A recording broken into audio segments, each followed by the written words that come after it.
皆さんこんにちは、よしおです。どんなコミックであれアニメであれ、ファンを賑わせ活発に議論されるテーマがあります。それは誰が最強か。今回は誰しもが気になるマーベル最強キャラトップ10を紹介していこうと思います。ちなみに前回の動画はこちらです。前回のランキングとの違いを見ていただくとさらに動画が楽しめるかもしれません。そして今回も一番大事な評価基準を最初に解説していきます。興味のない方は飛ばしていただいても構いませんが、これを見ないとランキングが意味不明かもしれません。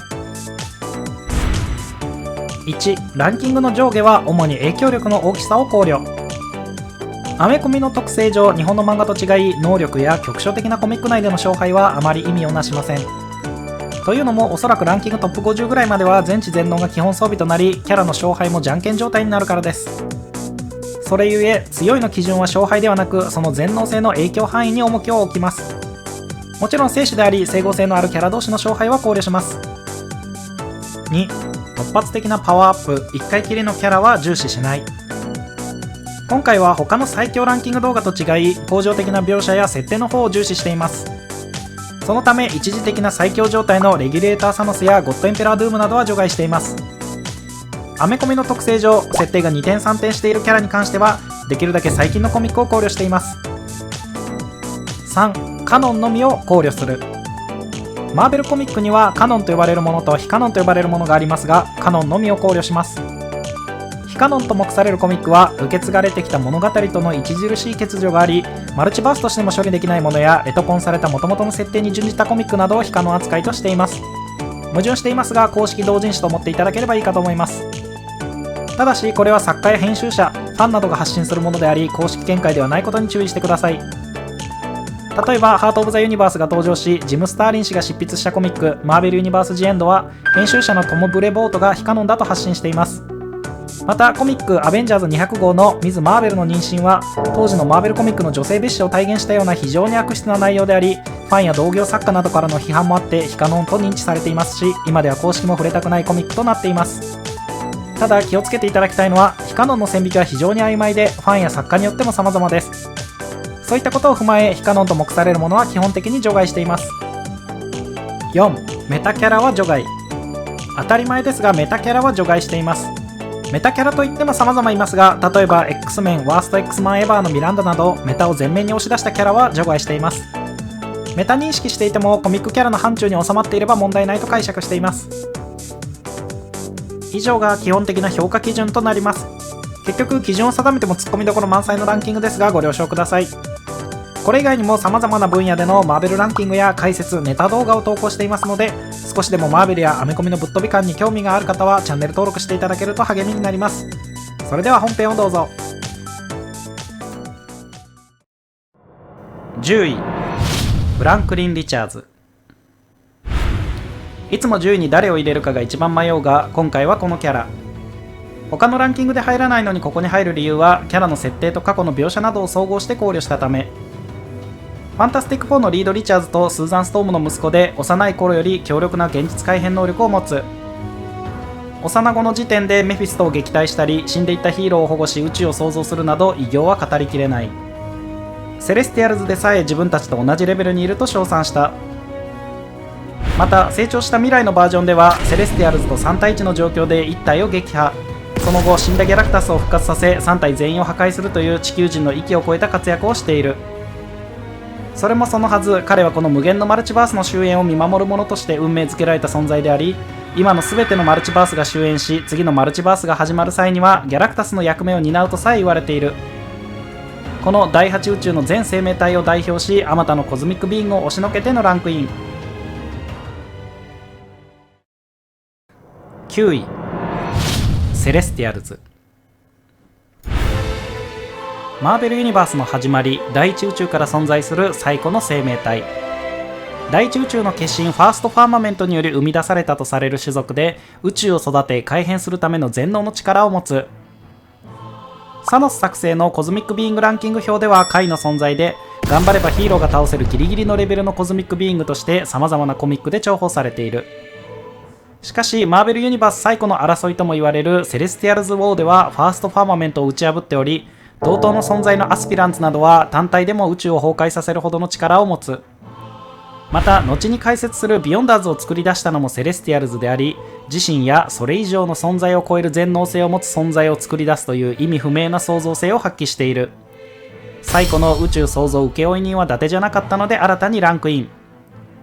そう考えるとこのセレスティアルズを3体も撃破したフランクリン・リチャーズはやっぱり異常。でも実は母親のインビジブル・ウーマンもほぼ短期でセレスティアルズを撃破している。化け物一家。8位、オブリビオン。忘却の名を冠したコズミック・ビーイング。マーベルユニバースにはハンガー、ブラックウィンター、ヌル、カオスキングなど闇や破壊や虚無をこよなく愛する存在は異常に多いが、その中でも現在の元締めと目されるのがこのオブリビオン。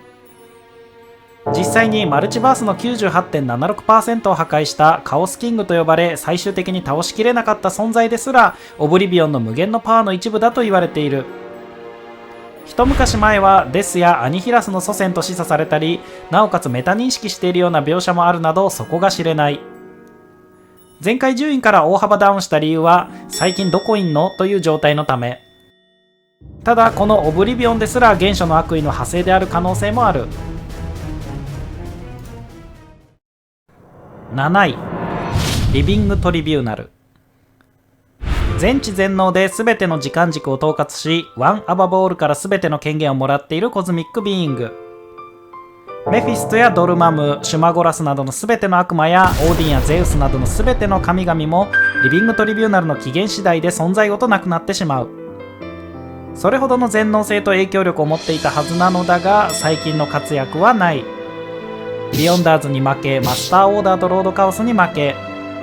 近年ではマルチバースの化身エターニティの内部機能としての存在ではないかとも言われている。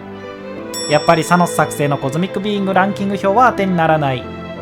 一応過去の栄光や昔の設定を考慮してこの順位だが、そのうちランク外になりそ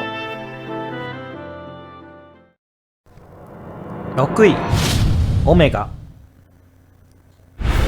少し前はビヨンダーズ、アイボリーキングスとして知られていたコズミックビーイング殺しの異名を持つ異次元の存在。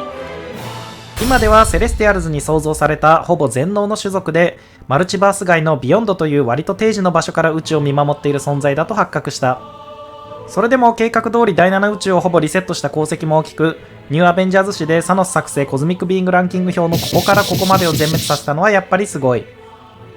このキャラのヤバさはこちらの動画で詳しく解説しているので、気になる方はご覧ください。また最近オメガから独立したザ・ビヨンダーも今後活躍しそうなので、次回のランキングは大きく順位が変わるかも。いろいろと設定が判明してきたので前回からランクアップ。5位、フェニックスフォース。宇宙の創造と破壊の化身であり、マルチバース外のホワイトホットルームに本体が存在する。たびたび地球に来ては赤毛の女の子をたぶらかす変態。今更言うまでもないが全知全能キャラで不滅の存在。力を最大限に発揮したジーン・グレイはマルチバース規模の影響力を発揮していた。影響力の範囲でいけばホワイトホットルームはビヨンダーズの住むビヨンドよりも高次の場所に位置する。またビヨンダーのパワーとフェニックスフォースの力と言われるライフフォースの両方を手にしたことがあるドクター・ドゥームは、ライフフォースの方がビヨンダーのパワーより上だと発言した。正直どっちが上でも問題ないだろうが、以上の理由からオメガよりもフェニックスフォースの順位を上とした。4位、エバークイーン。マルチバースで生まれる全ての可能性の具現化であり、これから起こる未来を知り、そして変えることができる全能の存在。その割にはエターニティとイチャイチャしていて心臓を取られたり、インカージョンでも死にかけたドジっ子コズミックビーイング。その正体は第4宇宙の化身ピルグリム。コミックザ・アルティメッツではセレスティアルズを全滅から救い、エターニティウォーの勝利に貢献している。よくディフェンダーズを別の宇宙や神の領域であるハウス・オブ・アイデアに運搬してくれる運び屋としての一面もある。マルチバース外のミステリーを長年旅しており、そこら辺のコズミックビーイングよりも宇宙構造に詳しいようなので上位にランクイン。惜しくもランク外。フルクラム。描写的には死後のエターナルズをもてなしているおっさんで、セレスティアルズよりも前に生まれた上位存在。見た目がジャック・カービーなので全知全能と目されるが、それならワン・アバブ・オールのアバターとする方が自然。別キャラとすればその後確立した宇宙設定と矛盾が多い。ワン・アバブ・オールの一部と解釈するのが妥当と思われるため除外。エニグマ。コミック「ディフェンダーズ・ビヨンド」で登場したワン・アバブ・オールも懸念する存在。具体的な描写はまだないのでランク外だが、今まで確立してきたランキングが根幹から揺らぐ可能性がある。今後最注目の存在。モレキュールマン。ギャラクタスをビビらせマルチバースを想像できるほどの全能性があるとかないとか。ただファンタスティック4のコミックで分身なのか本体なのかわからんやつはコズミックビーイングのグリーバー様に一瞬で吸収され、存在が分子1個になって、これが本当のモレキュールマンだねという渾身のギャグをかましてくれた。ギャグは面白かったが、それ以降音沙汰なしのため除外。3位、エターニティ。エターニティと聞くとこういうのとかこういうのとか思い出してしまうが、それは各ユニバースにおけるエターニティのいわば分身のようなもの。本来のエターニティというのはあまたのマルチバースの集合である第8宇宙の化身であり、それら全てを内包する全能の存在。そしてエターニティというのは固有名詞というよりはマルチバースの化身につく称号のようなものと解釈する方が妥当である。例えば一番最初の第一宇宙の化身ファーストファーマメントはいわば第一エターニティである。この理論でいくと4位のネバークイーンもここに含まれそうだが、彼女はここに含むには単独キャラとしての活躍が多すぎるので個別にランクイン。そして逆にファーストファーマメントはここに含んだ。個別でランクインしてもよかったが、エターニティばっかもややこしいので除外。エターニティ等に関してはこちらの動画で詳しく解説しているので、興味がある方はぜひご覧ください。2位、ワンビローオール。8位で解説した忘却の化身オブリビオンを含め、破壊や闇をこよなく愛する存在、その究極系である悪の化身がこのワンビローオールと言われている。宇宙の全ての存在を消し去り、ただ一人の存在となるために行動する悪意そのものであり、現実の最下層ビロープレイスに住む全能の存在。知性が皆無なのでファンからは全能のバカと言われているが、そういうやつが一番ヤバいタイプだと思う。実際に第8宇宙の終焉時に次の宇宙を見守る予定だったフランクリン・リチャーズと補欠のミスター・イモータルを殺し、エターニティみたいな何かを取り込み、第9宇宙で自分自身以外の全ての生命を根絶した。実はその正体は1位で紹介するワン・アバブ・オールの破壊の側面だったと後に判明。創造の反対には破壊があり、破壊があることで新しい創造が生まれるという表裏一体の関係性。設定的にも最上位の存在の片割れということでこの順位。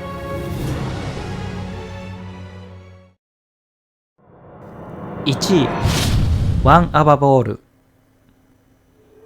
現時点でマーベルユニバースの最高位と信じられている存在。彼は強い弱いという尺度で測ること自体が不毛なため、正直なぜ1位なのかを解説するのは難しい。ざっくり言うと、現時点でマーベルユニバースおよび内包する全ての創造主。彼の唯一の武器は愛であり、慈しみや創造性そのもの。月並みな言い方をすればメタ的な、そして宗教的な神といえる存在。多くの作家もワン・アバブ・オールをそう捉えている。その姿は金ピカだったりホームレスだったりジャック・カービー氏の姿だったり様々。ちなみにマーベルマニアの方なら耳にしたことがあるディバインクリエイターというキャラクターもいるが、作家の J.M. デマテイスはツイッターの問答の中でワン・アバブ・オールと同じ神と答えた。後の確立した設定との兼ね合いを考えれば同一キャラとした方が自然。もしお時間と興味があれば日本で一番ワン・アバブ・オールについて詳しく解説した動画を出していますのでぜひご覧ください。2位のワン・ビロー・オールと本質的には同じキャラとみなせるが、別キャラとしての活動が顕著なので個別でランクイン。いつも1位は不動でつまらないかもしれないが、ワン・アバブ・オールがマーベルユニバースにおける最高位の存在というのはほぼ全てのファンや作家の総意なので許してほしい。やはりマーベルユニバースにおける最強のパワーソースは愛なのである。今回の動画はいかがだったでしょうか。各キャラの解説が薄いので、わからないところはコメントいただければ可能な限り返信いたします。そして動画化に際し配信で様々なご意見くださった皆様ありがとうございます。細かな補足やその他ランク外のキャラを概要欄に記載しているので、マニアックな方は覗いてみてください。では動画の最後に愛に関する名言を載せて締めの挨拶にしようと思います。それでは次の動画か配信でお会いしましょう。さようなら。